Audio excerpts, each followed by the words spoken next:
భారతదేశం ఎదుర్కొంటున్న పరిస్థితులు కూడా మీ అందరికీ కూడా తెలుసు. ఈరోజు మనం ఏదైతే మన ఆత్మవిశ్వాసం గురించి సెల్ఫ్ రెస్పెక్ట్ విషయంలో మనం చేస్తున్న ఒక పోరాటం అనే చెప్పాలి. ఎందుకంటే ఈరోజు మనం ఏ యుద్ధం ప్రకటించినా, ఉగ్రవాదుల మీద దాడులు చేసినా కూడా ఎప్పుడూ కూడా మన భారతదేశం అన్నది ఎవరినో ప్రోవోక్ చేయడానికో లేకపోతే లాభాపేక్ష ఏ రోజు కూడా యుద్ధం జరగలేదు.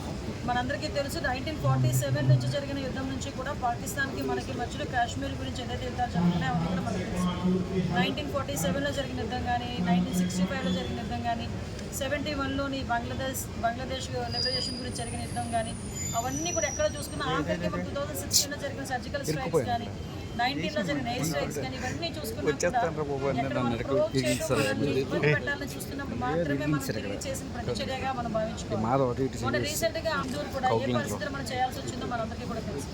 ఆపరేషన్ సింధూర్కి సంబంధించి ఆ సిచ్యువేషన్ కూడా వెళ్తే పెహల్గాంలో సుమారుగా 26 మంది యాత్రికుల్ని మతం అడిగి మరి హిందువా ముస్లిమా అని అడిగి మరి అతి దారుణంగా వాళ్ళ కుటుంబ సభ్యుల కళ్ళ ముందే చంపిన పరిస్థితి కూడా మనం చూసాం.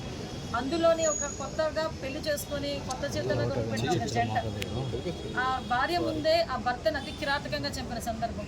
వీళ్ళందరికీ కూడా మళ్ళీ అక్కడికి వెళ్ళి మీరు వెళ్ళి మోడీ గారితో చెప్పండి అని చెప్పి వాళ్ళు రెచ్చగొట్టే పరిస్థితి.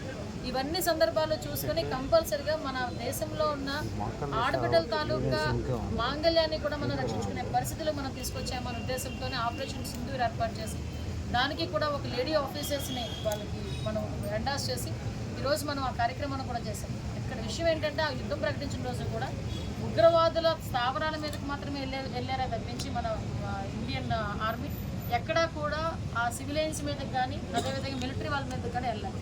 కానీ వాళ్ళు మనం చూసుకున్న సందర్భాలను బట్టి చూస్తే తిరిగి మనకి ప్రొవోక్ చేయటం, అదేవిధంగా మన మీద దాడులు చేయటం. ఆ దాడుల్లోని సుమారుగా 4 జవాన్లు వీరమరణం పొందడం, అందులో ఆంధ్రప్రదేశ్కి చెందిన మురళీ నాయక్ నిజంగా వీరమరణం చెందడం మనందరం కూడా నిజంగా చాలా బాధ అనిపించింది. నిజంగా నేను వాళ్ళ ఇంటికి నేను వెళ్ళాను, వాళ్ళ తల్లిదండ్రులను కలిశాను. తన తాలూకు దహన సంస్కారాల్లో నేను కూడా పాల్పంచుకున్నాను.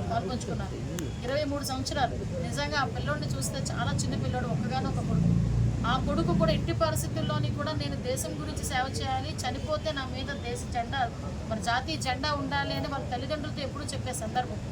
ఆఖరికి తను వాళ్ళ ఉగ్రవాదుల చేతిలో చనిపోతున్న టైంలోని కూడా వాళ్ళ అమ్మగారు జాగ్రత్త అని చెప్పి ఒక మెసేజ్ టైప్ చేసి వాళ్ళ కజిన్ చేసి పంపించి చనిపోయే పరిస్థితి.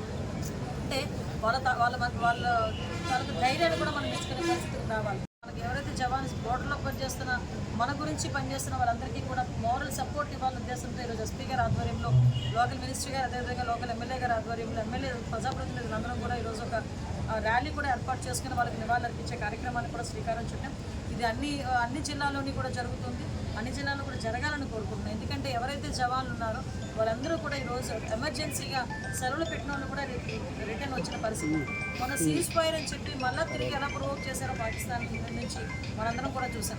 కానీ ఈరోజు దేశం పరిస్థితి ఎటువంటి క్లిష్ట పరిస్థితులు వచ్చినా ఎదుర్కొనే విధంగా మనం 7వ తారీఖున జరిగిన మాక్ డ్రిల్ కానీ, ఈ రోజుకి కూడా ప్రిపేర్నెస్ కానీ, అవన్నీ కూడా అన్ని రంగాల నుంచి వచ్చిన వాళ్ళందరూ కూడా ఈరోజు ప్రిపేర్గా ఉన్నారు.